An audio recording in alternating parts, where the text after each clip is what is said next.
Roseline stepped out of the hospital gates with her badge still clipped to her white uniform shirt, even though it meant nothing now. She had been fired 3 hours ago. Rain had started somewhere in the last hour, thin and cold, soaking through her white hospital shirt and trousers as she walked alone, her bag heavy on her shoulder, anger and exhaustion dragging at her feet. She didn't hear the engines until they were already there. 3 black cars cut sharply across the road ahead of her, blocking her path. Roseline stopped. The doors swung open. Men in black suits stepped out fast, surrounding her before she could even think to run. Nobody spoke. "Who's she to you?" Roseline asked, testing the air in the car. He didn't answer. A man in the front seat glanced back like she'd said something dangerous just by speaking.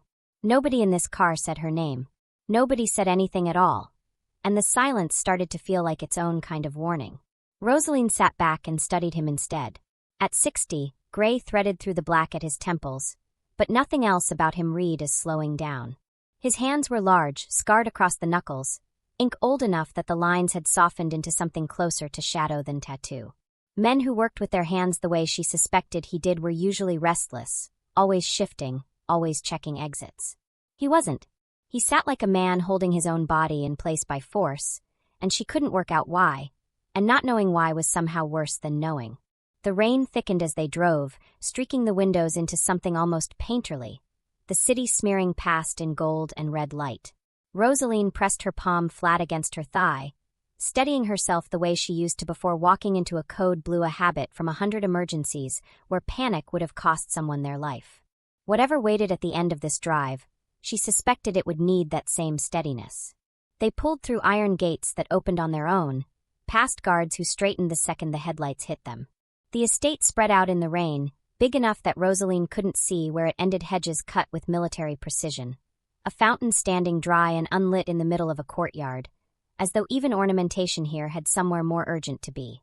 Every light in the house was on. Every door she passed had someone standing outside it, waiting for an order that hadn't come yet. Whatever was happening inside, it was bad enough that an entire house was holding its breath for it. Gyeong Min got out first. He didn't wait for anyone to open his door. He walked fast, and the men around him fell into step without being told where to go, splitting off toward different parts of the house like they'd rehearsed this 100 times and hoped they'd never need to use it. Roseline followed because she didn't have a choice, her bag still slung over her shoulder. "Handle the rest," he said. 2 words, and the man nodded like he'd just been given a full set of instructions. Roseline had seen powerful men before, in hospital hallways, in boardrooms when families argued over a dying relative's estate before the machines were even turned off. She had never seen anything like this. A man who didn't ask twice. A man whose silence moved faster than another person's shouting. Further down the corridor, a second man fell into step beside him, speaking low and fast about a judge, a permit, a name Roseline didn't catch. Gyeong Min answered in 3 words without breaking stride. The man peeled off immediately, already on his phone before he was out of sight. Behind Roseline in the hallway, she could hear Gyeong Min's voice, low, clipped, giving orders to someone who kept saying yes sir, like the words were the only thing keeping him upright. She heard the word doctor. She heard the word quiet. She heard him say don't call anyone else, and something about the way he said it, fast and low, made the back of her neck go cold. Ari's hand closed around Roseline's wrist. Not weak. Strong enough to leave marks later. "Don't tell him what it is," she said. "Please." Roseline pressed harder against the bleeding, working faster now, the calm in her hands starting to cost her something to maintain. She thought about the man standing just outside this door, the one who couldn't bring himself to walk in, the one whose whole house moved the second he lifted a finger, and she wondered what kind of fear builds a wall that thick between a father and his own daughter's bedroom. A guard's voice drifted in from further down the hall, hushed, talking to someone else. Roseline caught only pieces of it. Something about the boss's condition. "So you were going to let this kill you," Roseline said. Rather than tell him. Ari didn't answer right away. When she did, her voice had gone thinner, more honest, the kind of honest that only comes out when a person has stopped having the energy to manage how they sound. "I love my father," she said. "I do. But loving him and being safe around him have never been the same thing. He'd burn the whole city down to protect me, and never once ask if that's what I wanted protecting from." Her eyes closed briefly. "I was more scared of him finding out than I was of this. That should tell you something." Roseline glanced at the door. The shadow at the bottom of it hadn't moved. She thought about the way Gyeong Min stood in the hallway. He'd heard everything. Roseline could see it in the way he wasn't asking a single question, in the way his jaw worked without any sound coming out. He'd heard his daughter say she was more afraid of him than of dying. He'd heard her explain calmly why calling her own father for help was the last option on a very short list. Nobody in the room said anything for a long moment. Ari's eyes were closed now, exhaustion finally winning out over fear, and it was just Roseline and Gyeong Min and the space between the bed and the door, a space he still hadn't crossed even now.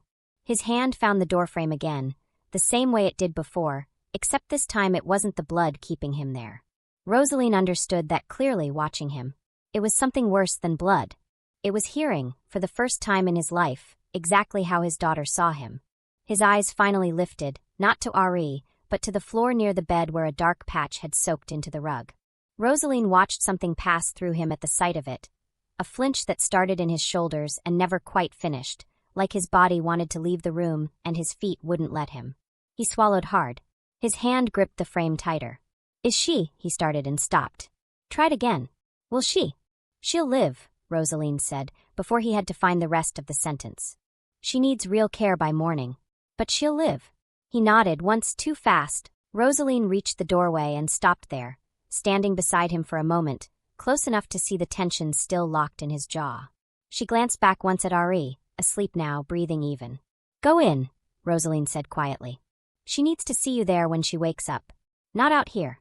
Gyeong Min's eyes flicked toward the bed, and then away again, like the pull of it was a physical thing he was fighting. His jaw worked. For the first time since Roseline met him, he looked like a man deciding something instead of a man who already decided everything the moment he walked into a room.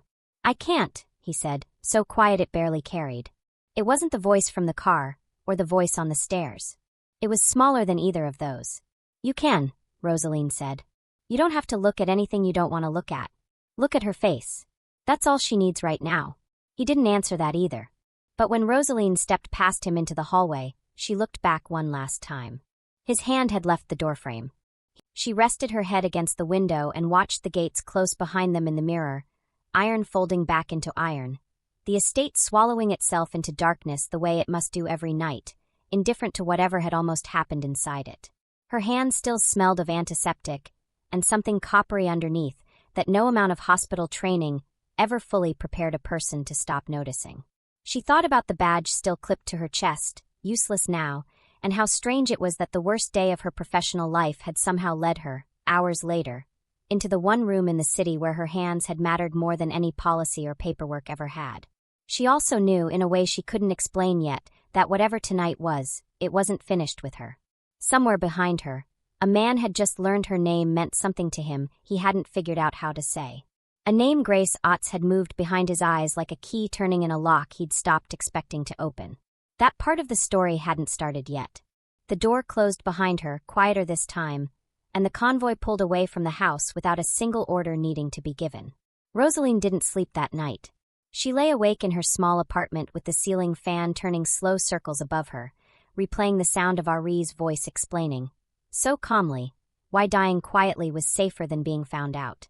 She replayed the tremor in Gyeong Min's jaw, the way his hand had pulled back from the door handle like it had been burned, the way a man who ruled a city with 2 words could be undone completely by the sight of blood on a rug. She didn't know yet that this wasn't the last car that would come for her. She didn't know that Grace Ott's name, spoken so lightly in a doorway, had already set something in motion that neither she nor Gyeong Min would be able to stop once it started. All she knew, lying there with the fan turning and the rain finally easing outside her window, was that she had walked into that house one person and walked out another, a nurse without a hospital, carrying a secret that belonged to a family more dangerous than any she had ever treated, and somehow, impossibly, already tied to it in a way she couldn't yet name. 3 hours ago she'd been fired. Now she understood, with a certainty that settled into her bones the way exhaustion never quite could, that whatever came next would matter far more than the job she'd lost. If you've made it this far and you're feeling it too, hitting subscribe costs you nothing, and it keeps stories like this one coming your way.